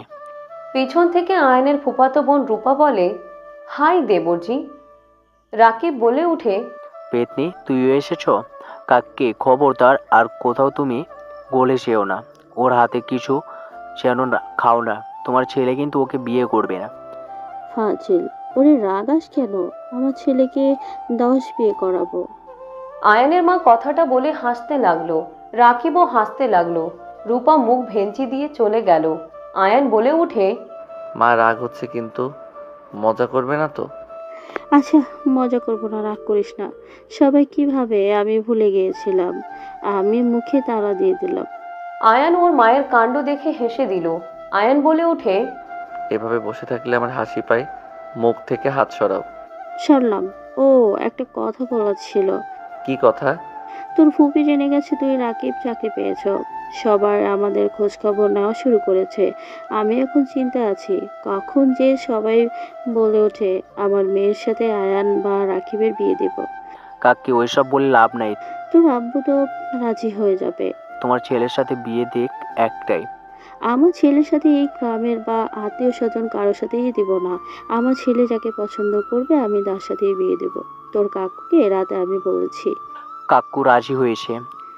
কিছু বলে নাই। ও আচ্ছা। মা, বাজে কথা রাখো তো, ভালো লাগছে না। ওকে, চুপ হয়ে গেলাম। আয়ান এক হাত দিয়ে ফোন ধরে থাকলো, অন্য হাত দিয়ে খেতে লাগলো। রাহেলা চৌধুরীর চোখ দিয়ে পানি পড়ছে। নদী আয়নের দিকে তাকিয়ে থেকে কিছু না বলে খাবার খেতে লাগলো। আয়নের খাওয়া শেষ হইলে ফোনটা টেবিলের উপরে রেখে প্লেট নিয়ে রান্নাঘরে চলে গেল। হাত ধুয়ে প্লেট ধুয়ে রেখে আসলো। ফোনটা হাতে নিয়ে বলতে লাগলো, সুইটহার্ট। জি আব্বাজান। কি ভাবো? ভাবছি ছেলেটা বড় হয়ে গেল কবে। আমি কই বড় হইলাম, আমি তো তোমার সেই ছোট ছেলে আছি। আয়ান ওর মায়ের কথা বলতে বলতে রুমে চলে গেল। শফিক চৌধুরী রাহেলা চৌধুরী হাত ধরে পাশে বসিয়ে দিয়ে বলল, কান্না কেন করছো? কি করব, নিজের সন্তান অন্য কাউকে মা বলে ডাকে, যাকে নিয়ে অন্য কেউ চিন্তা ভাবনা করে। আমার সামনে আমার সন্তান অনেক কাউকে মামা করতে দেখলে কার ভালো লাগবে বলো? ম্যাম কি বলছেন? আপনার সন্তান মানে? আয়ান ওনার সন্তান, তোমার চাচাতো ভাইরা। মানে কি? শোনো, আমি আয়নের স্ত্রী, আর আয়নের জন্মদাত্রীর মাতা উনি। রাকিব অবাক হয়ে গেল। রাকিব বলে উঠে, কি বলেন? ঠিক বলছি। এই জন্যই তো বলি আয়ান তো বড়দের সাথে এমন ব্যবহার করে কথা বলে না। ওর রাগ যার উপর থাকে তার সাথে ওই বাজে ব্যবহার করে। এই জন্য তো হিসাব মিলছিল না। যাদের চিনে না তাদের সাথে এমন ব্যবহার কেন করছে? কিন্তু আন্টি, আপনার উপরে যত রাগ দেখাক না কেন, আয়ান আপনাকে ভালোবাসে। ওই আগে কান্না করতো আপনার জন্য। আমি ওর সব সময় আমি ওর সব সিক্রেট জানি। কান্না করতে করতে এখন ওই আগের মতো আর ইমোশনাল নাই। এখন রাগ চটা কেউ কিছু বলে রেগে যায়, শুধুমাত্র কাকুর সামনে মাথা নিচু করে থাকে, কিছু বলার সাহস পায় না। কাকু মানে আয়ান যাকে আব্বু বলে? আয়ান ডাকেছে, আমি আসছি। রাকিব উপরে চলে গেল। আয়ান রাকিবকে কিছু বলবে, রাকিব রেগে বলে, তুই আমাকে নাকি সব বলস? তাহলে ম্যাম তোর স্ত্রী আর বড় ম্যাম তোর আম্মু হয়, আমাকে একবারও তো বলস নাই। রাকিবের কথা শুনে আয়ান বলে, কে বলেছে তোকে? ম্যাম নিজেই বলছে। কোন ম্যাম? নদী? হ্যাঁ, উনি আমার স্ত্রী। উনি একটা ফালতু মেয়ে, ডিভোর্স দিতে হবে। বিয়ে কি খেলার জিনিস নাকি? ওই ম্যাম একটা অহংকারী মেয়ে, আর আমাকে স্বামী হিসাবে মানে না। এই জন্য কাউকে কিছু বলি নাই। যদি উনি আমাকে স্বামী হিসাবে মানতো তাহলে আমি মা বাবাকে বলতাম। আর রাহেলা চৌধুরী তোর আম্মু হয়, এইটা কেন বলস নাই? কি বলতাম? আমার কোনো মূল্য ওনাদের কাছে নাই। এইটা আমার আম্মুর শ্বশুর বাড়ি। আমার বাবাকে আমি এটা এখনো পর্যন্ত জানি না। আর যাদের জন্য আমাকে এতিমখানায় বড় হইতে হয়েছে, কেউ খোঁজ খবর নেয় নাই। তাদের পরিচয় দিয়ে কি হবে? তোর আম্মু তোকে অনেক ভালোবাসে, উনি অনেক কান্না করছে। তো ন্যাকা কান্না আমার ভালো লাগে না। তোর আম্মুকে ভালোবাসোস, হুদাই আমার সামনে নাটক করিস না। ভালোবাসি না, এখানে আছি ওনাকে শিক্ষা দিব। সন্তান হয়ে মাকে আবার কিসের শিক্ষা দিবি? দাদি একটাই কথা বলেছিল, মনে আসে? কি কথা? বাবা মা যদি জঘন্য হয় তারপরও ওর সন্তান হিসাবে মা বাবার সাথে ভালো ব্যবহার করতে হবে। তাদের সন্তান হিসাবে দায়িত্ব পালন করা লাগবে। যে সন্তান বাবা মায়ের সাথে খারাপ ব্যবহার করে, মনে কষ্ট দেয়, সেই সন্তান কখনোই জান্নাতে যাবে না। আর স্ত্রীর প্রতি দায়িত্বও নেওয়া লাগে। আয়ান, তুই তো এত ভালো কাজ করে গিয়েছোস, বাট এখন তো দেখছি ভালো মুখোশের ভিতরে শয়তান। আমার জায়গায় তুই থাকলে কখনো এটা বলতে পারতি না যে মা আমার খোঁজ খবর নেয় নাই, আমাকে কম কষ্টে বড় হইতে হয়েছে। কেন তোর খোঁজ নেই? নাই তাদের জিজ্ঞাসা কর। আর তোকে যে ভালোবাসে সেইটার প্রমাণ। তুই কাকিকে মা বলেছিলি, উনি সেইটা সহ্য করতে পারছিল না। উনি এখনো নিচে কান্না করছে। আমি কি করতে পারি যে আমাকে এত বড় দেখাশোনা করলো? তাদের ছেড়ে কি এদের সাথে থাকবো নাকি? আমি থাকতে বলি নাই, ওনার সাথে তো ভালো ব্যবহার করতে পারোস। আর কাকু কাকিকে না জানালে হলো। তুই মাঝে মাঝে ওনাদের সাথে দেখা করবি। এইসব সত্য দিলে আশা করা যায় ওনারাও খুশি, কাকু কাকিও খুশি। সত্যি কখনোই চাপা থাকে না আব্বু, মা। এসব জানলে ওনারা মনে কষ্ট পাবে, ভেবে নিবে আসল বাবা মাকে পেয়ে আমি তাদের আর আগের মতো ভালোবাসি না, তাদের ভুলে যাচ্ছি। এইসব তাদের মনের ভিতরে চলে আসবে। যতদিন না জানে ততদিন লুকিয়ে রাখ। আর কাকু কাকি বুদ্ধিমান, বুঝতে পারছোস? ওনারা বিষয়টা ঠিক বুঝবে। বিয়ে করছি না জানিয়ে আবার এইটা জানলে কি যে হবে। বিয়ে কেন করেছিলেন? প্রথম তো নদীকে ধোকা দিয়ে প্রতিশোধ নিতে চাইছিলাম, আর ভেবেছিলাম ওনার আশেপাশে থাকা যাবে। পরে দেখি এই নদী একটা ভয়ঙ্কর মাইয়া, আর উনি এখানে থাকে না। ওনাকে আমার পরিচয় দিয়ে আমি ওইখান থেকে সোজা গ্রামে চলে যাই। হা হা হা। হাসুস কেন? পোকা পোলা পায়েন, আবার প্রতিশোধ নিতেও গিয়েছিলে, শেষমেশ নিজেই ছাকা খাইছো। আয়ান দৌড়ে রাকিবকে মারতে যাবে, সাথে সাথে নদীর সাথে ধাক্কা লেগে যায়। নদী পড়ে যাওয়ার আগেই জামা ধরতে জামা ছিঁড়ে নদী নিচে পড়ে গেল। আয়ানের হাতে জামার টুকরা দেখে নদীর দিকে তাকাতে আয়ান হাঁ হয়ে গেল। নদী রেগে কিছু বলবে তার আগেই আয়ান নদীকে তুলে জড়িয়ে ধরল। রাকিব তুলি আয়ানের সৎ ভাই তাকিয়ে আছে।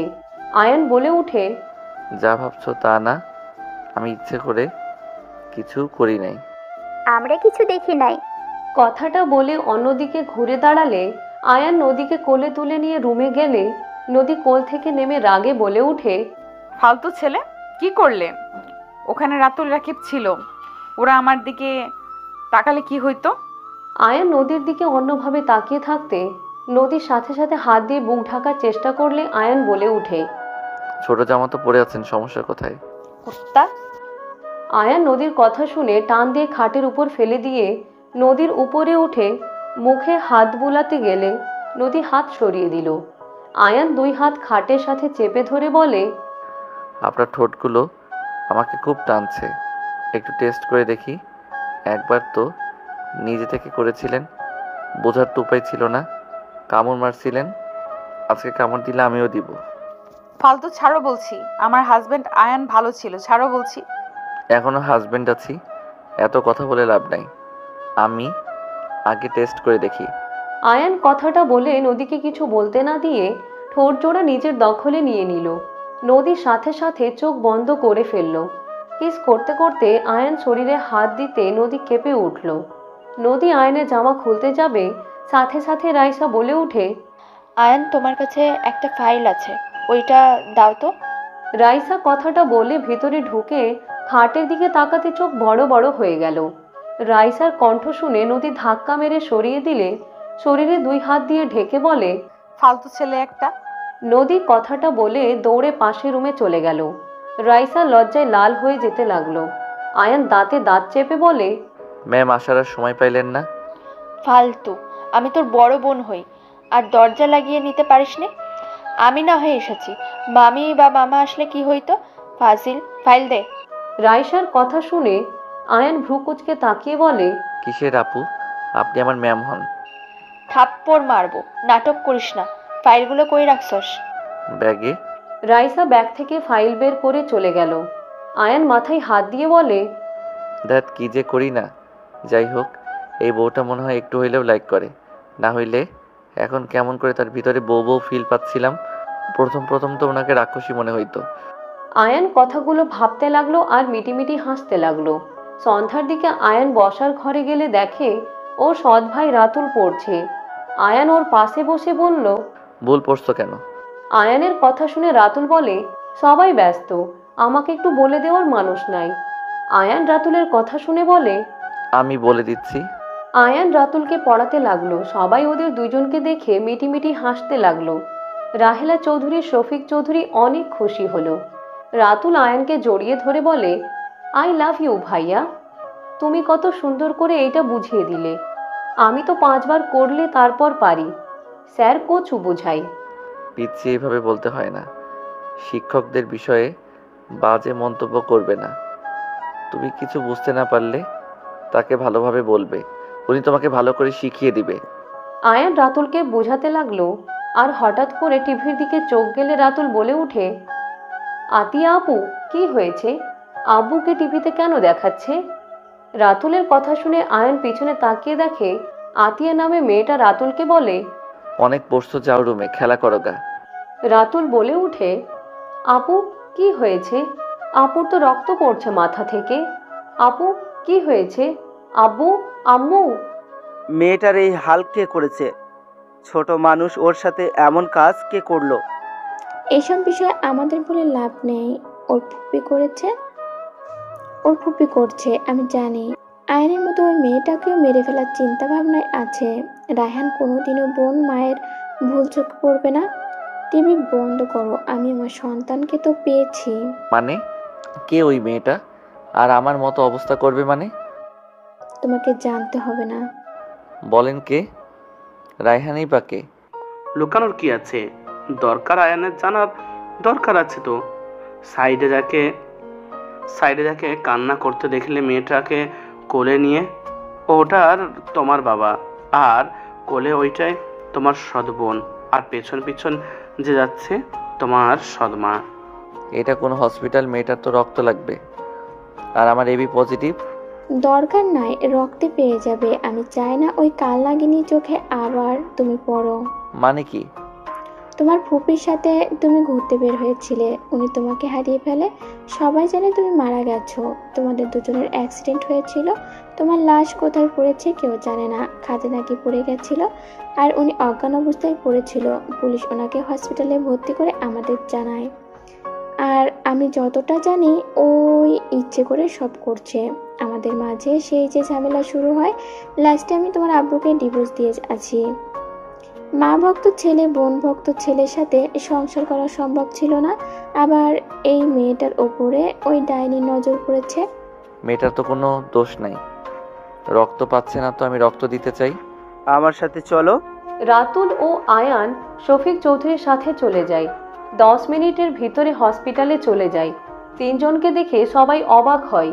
শফিক চৌধুরী বলে ওঠে, ডাক্তার সাহেব, রক্ত আমার বড় ছেলে দিবে, আমার ছেলেকে নিয়ে যান।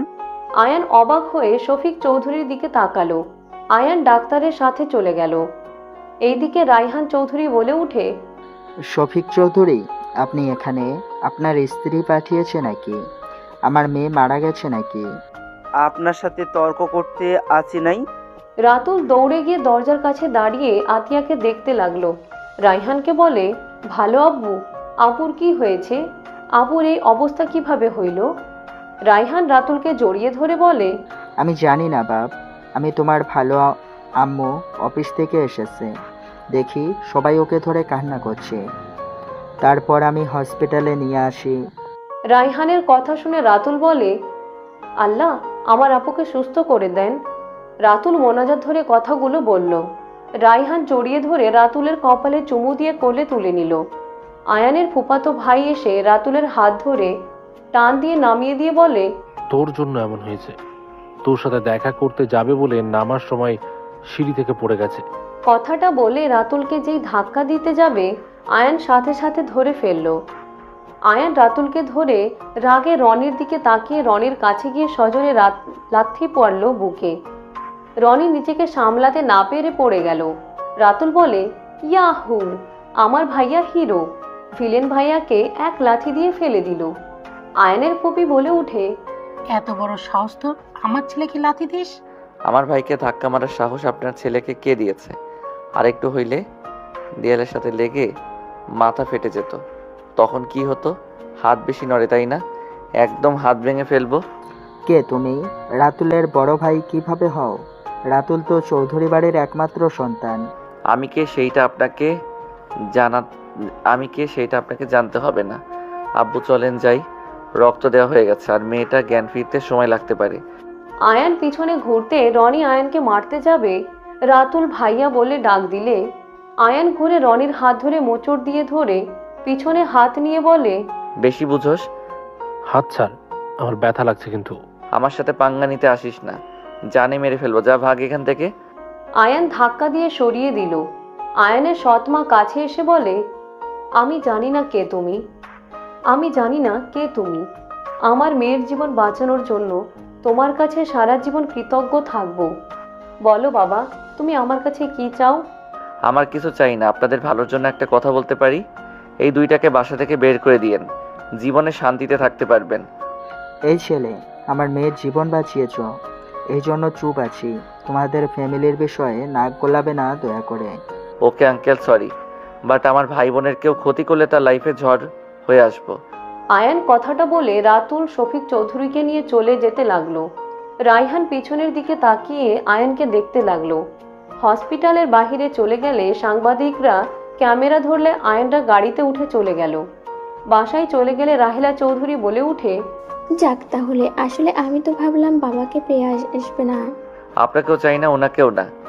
আয়ান ভাই থাম, এত মহান আমি না। আয়ান কথাটা বলে উপরে চলে গেল। আয়ান রুমে যেতে দেখে নদী ড্রেসিং টেবিলের সামনে দাঁড়িয়ে ঢং করছে। আয়ানের মাথায় দুষ্টু বুদ্ধি আসলে আয়ান পা টিপে টিপে নিচের দিকে ঝুঁকে ভিতরে ঢুকে নদীর কোমর থেকে কামিজ অল্প তুলে আলতো করে ঠোঁট বসিয়ে দিলে নদী চমকে উঠল। নদী নিচের দিকে তাকাতে আয়ানকে কিছু বলার আগেই আয়ান নদীর ঠোঁট জোড়া নিচের সাথে দখলে নিল। নদীকে কিস করতে করতে খাটের উপরে ফেলে দিল। আয়ান নদীর উপরে উঠতে যাবে, সাথে সাথে নদী বলে উঠে, আয়ান বেশি হয়ে যাচ্ছে কিন্তু। বউ হও তো একটু বেশি, তোমার সাথে করবো না তো কার সাথে করব? কেউ এসে যাবে কিন্তু। ওয়ের দরজা লাগিয়ে দেই। আয়ান দরজা লাগাতে যাবে, তখন তুলি রাইসা রুমে ঢুকে পড়লে নদী তাড়াতাড়ি করে নিজেকে ঠিক করে নিয়ে খাটে পা ঝুলিয়ে বসে পড়ল। তুলি ভ্রুকুচকে তাকিয়ে বলে, কি ব্যাপার, আপুর লিপস্টিক তোমার মুখে কেন? রাইসা মিটি মিটি হাসতে হাসতে বলে, আমরা দুজন রুম ছাড়বো নাকি নদী তুই যাবি ওর রুমে? ফালতু কথা বলিস না তুলি, তোর ভাই একটা লুচ্চা, রুম থেকে বের কর। আয়ান আবার তোমাকে কি করলো? উনি একটা লুচ্চি মেয়ে, আমাকে জোর করে রেপ করতে নিয়েছিল।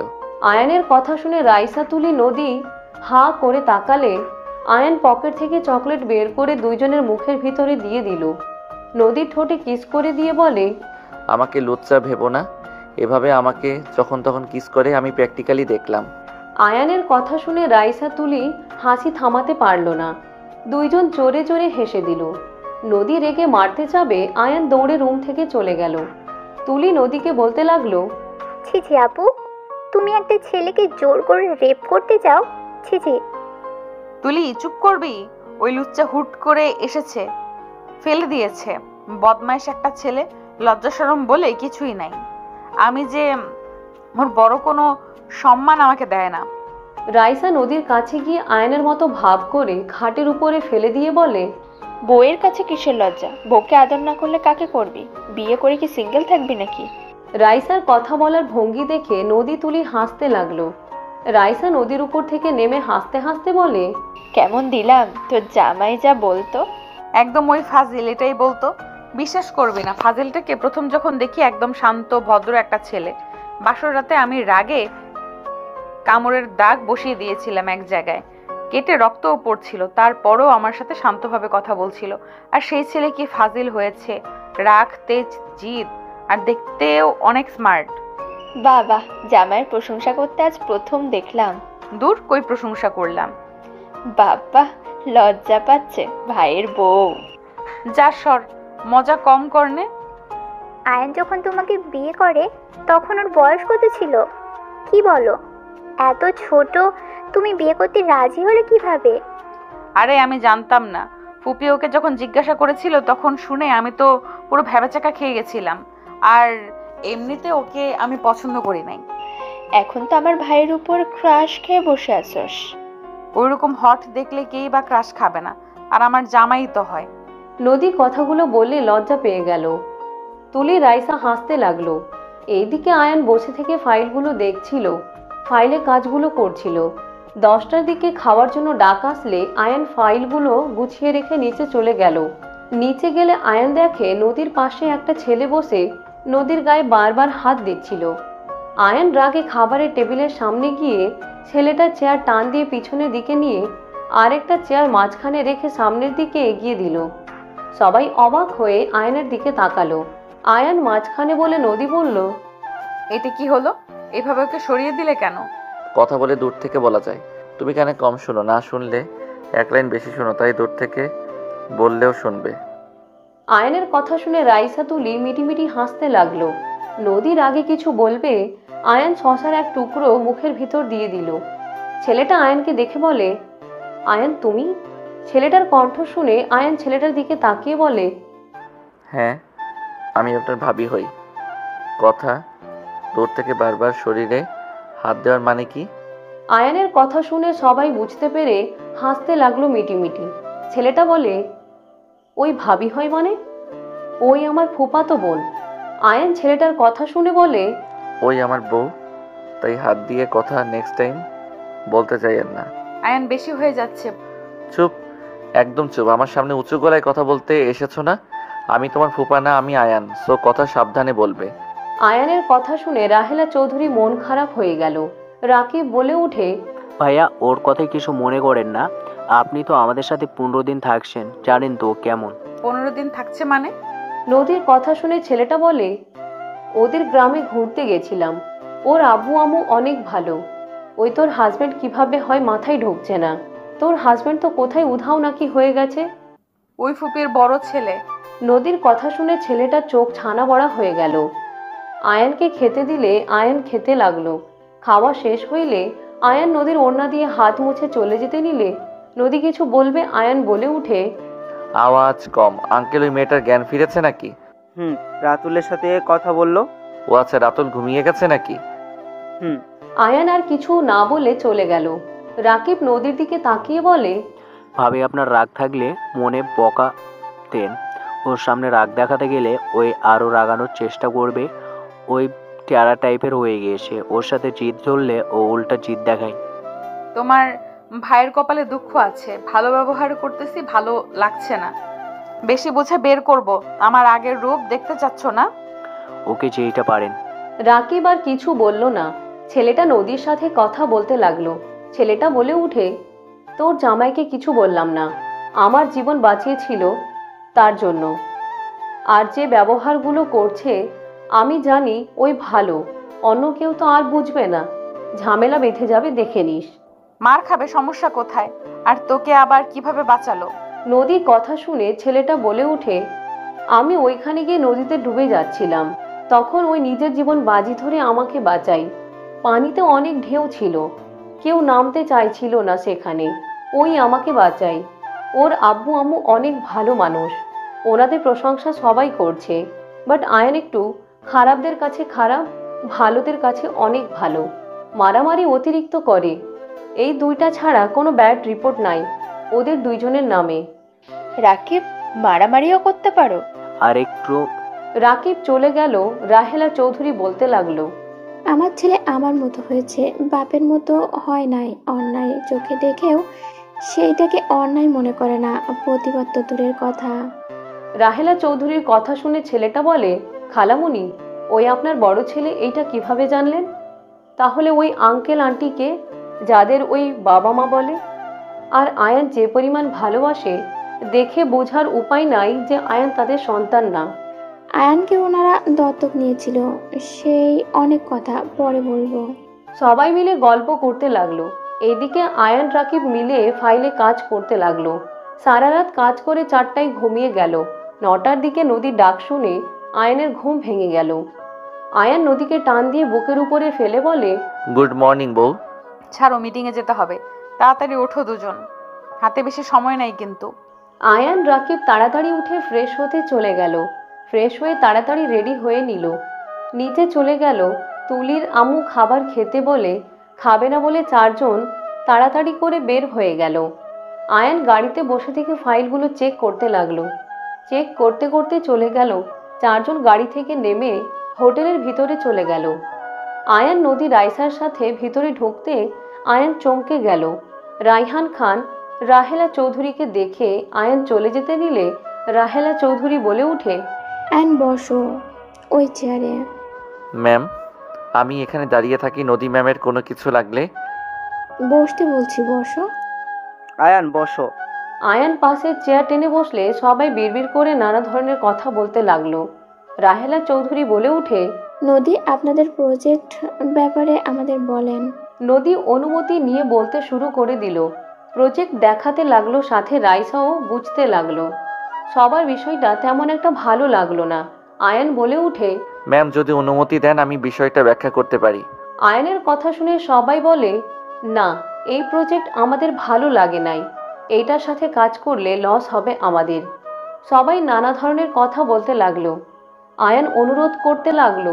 রাহেলা চৌধুরী বলে উঠে, এতবার বলছে, একটা সুযোগ দেওয়া উচিত।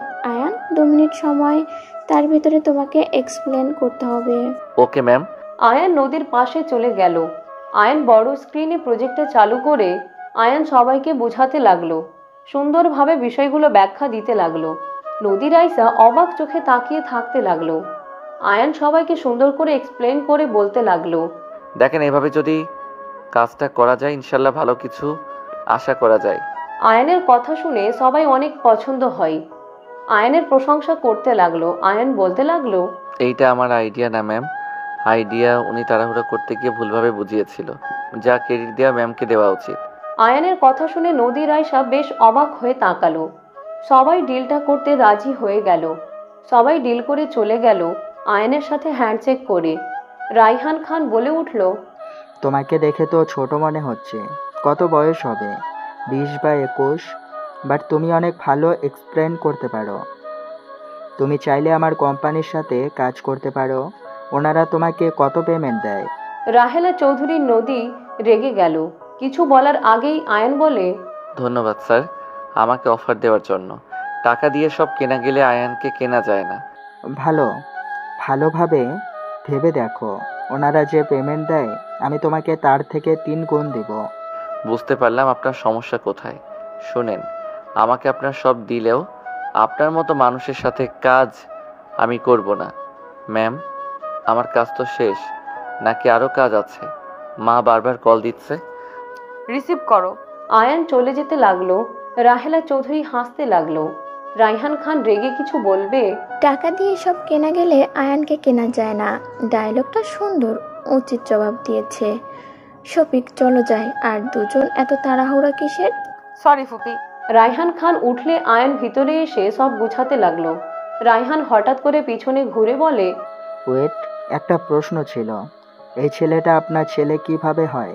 রাতুল তো আপনাদের প্রথম সন্তান, সেখানে বড় সন্তান কিভাবে হয়? আমি কারো সন্তান না, আমি সামান্য কর্মচারী।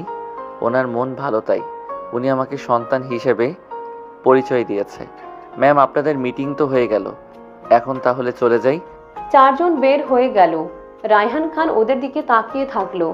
রাহেলা চৌধুরী রায়হান খানের কাছে এসে হাসি মুখে বলল, কি ভাগ্য, নিজের সন্তানকে নিজে কিনতে চাইলেন। আমি একা কেন কষ্ট পাবো? আপনারও পাওয়া উচিত। যে ছেলেটা গেল ওইটা আর কেউ না, সাগর খান, যাকে সবাই মৃত হিসাবে জানে। নিজের সন্তানকে যেমন কাছে পেয়েও তার মা হতে পারি নাই, আপনাকেও জানিয়ে দিলাম, সব জেনেও তার মুখে বাবা ডাক শুনতে পারবে না। রাহেলা চৌধুরী হাসতে হাসতে চোখের পানি গড়িয়ে পড়ার আগেই মুছতে লাগলো। রায়হান খান থমকে গেল। চোখের পানি চলে আসলে রাহেলা চৌধুরী হাত ধরতে, রাহেলা চৌধুরী রাগে লুক নিয়ে তাকাতে শফিক চৌধুরী হাত সরিয়ে দিয়ে বলে, আমার স্ত্রীর হাত ধরছেন, ছাড়েন। হাত সরিয়ে দিল। রাহেলা চৌধুরী হাত ধরে নিয়ে যেতে লাগলো। নদী আয়নকে গাড়ির ভিতরে জড়িয়ে ধরে বলল, আই লাভ ইউ। আয়ন ভ্রুকুচকে তাকালো। নদী আয়নের দিকে তাকিয়ে বলে, এভাবে তাকিয়ে আছো কেন? ঘুমের মধ্যে আছি নাকি বুঝতে পারছি না। দুজন বেহায়া হয়ে যাচ্ছে। আমি যে আছি, চোখ নাই। তোর ওই দিকে তাকাতে কে বলছে?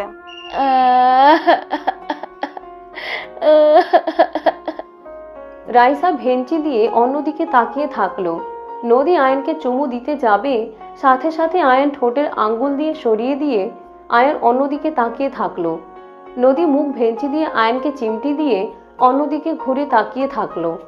আয়ন হাত বুলাতে বুলাতে বলে, সময় আমার আসলে বুঝাবো মজা, ফাজিল মাইয়া। আয়ন কথাটা বলে ফেসবুকিং করতে গিয়ে এমবি ফুরিয়ে গেলে আয়ন রাকিবকে বলল, কিরে ভাই, তুই এত চুপচাপ হয়ে গেছস কেন? মাথা ব্যথা করছে। দেখি কি হয়েছে।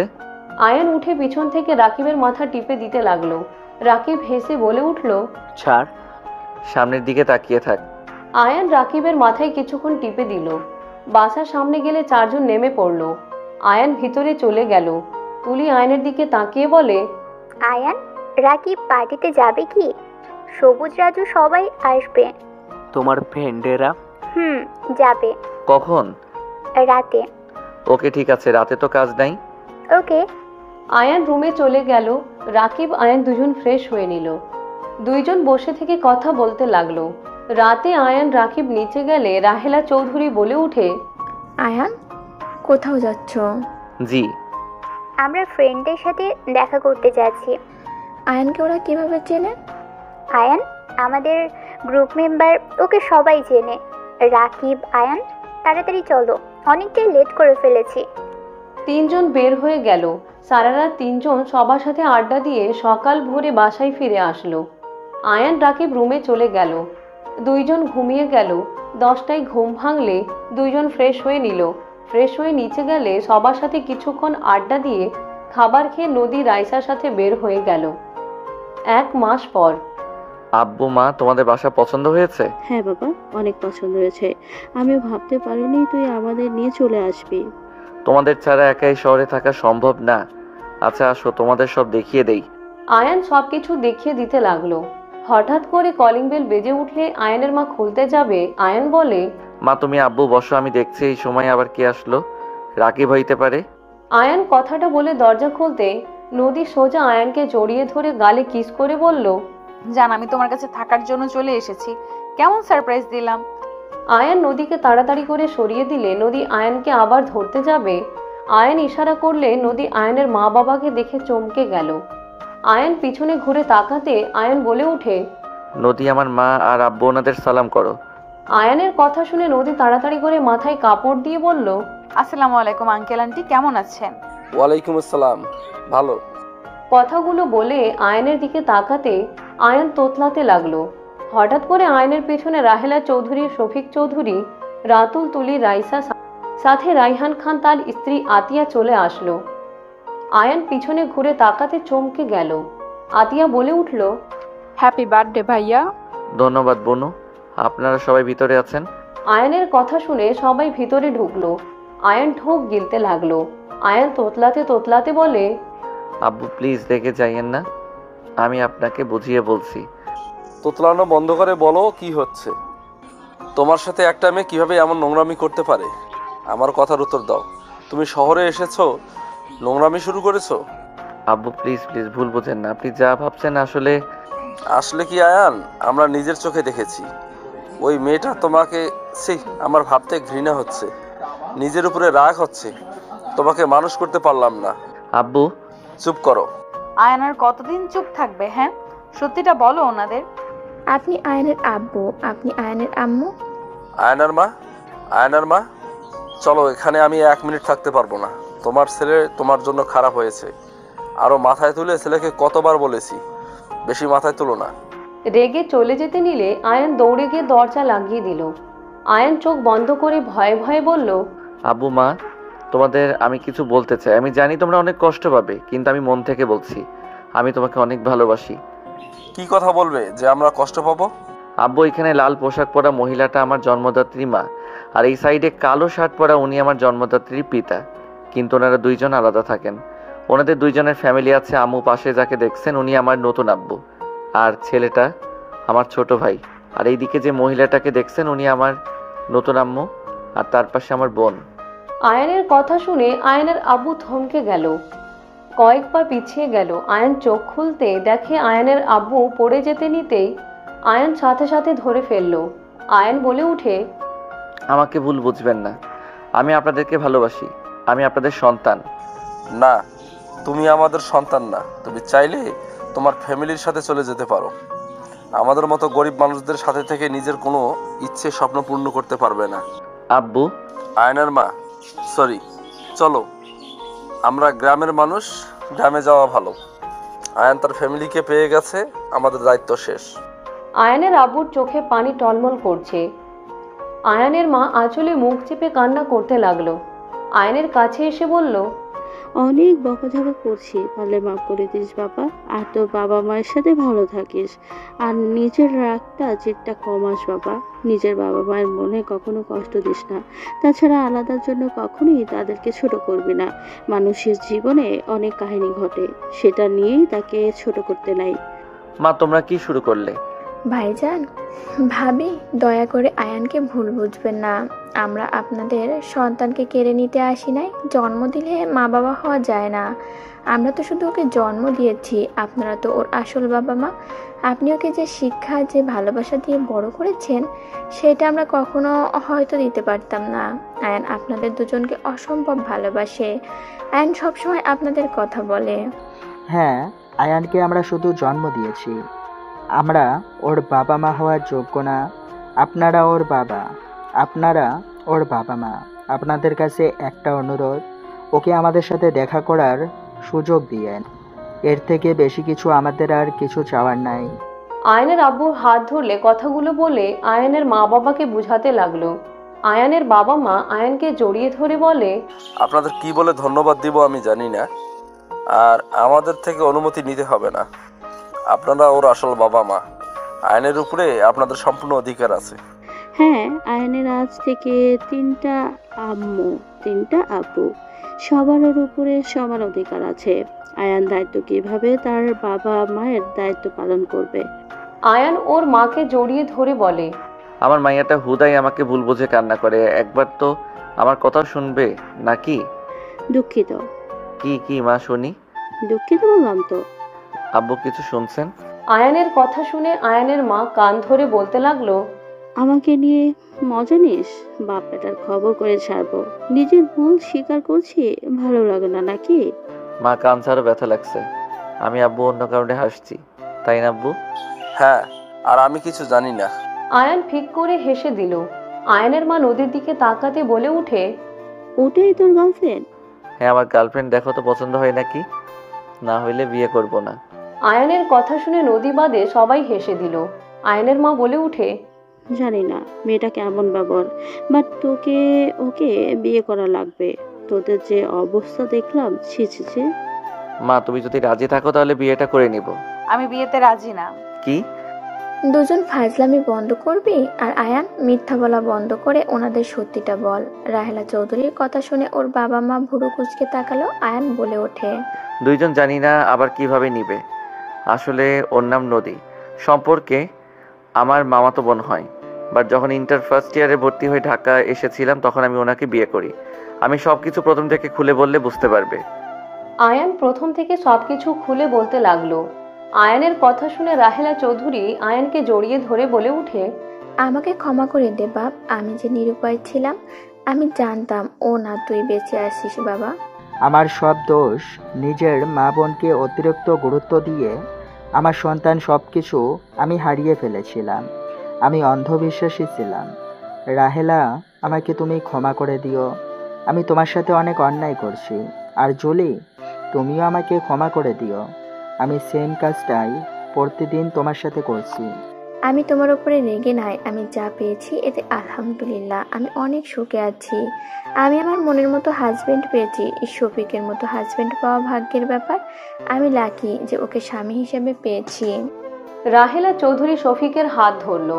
রাইহান খান আয়নের সৎ মায়ের হাত ধরলো। নদী বলে উঠে, এদিকে আমিও ভাগ্যবান দেখছি। আমার 3টা শাশুড়ি, 3টা শ্বশুর, শুধু জামাই একটা। নদীর কথা শুনে আয়ন ভ্রু কুঁচকে তাকালো আর সবাই হাসতে লাগলো। আয়ন বলে উঠে, হয়েছে, সবাই যাও, ফ্রেশ হয়ে নাও।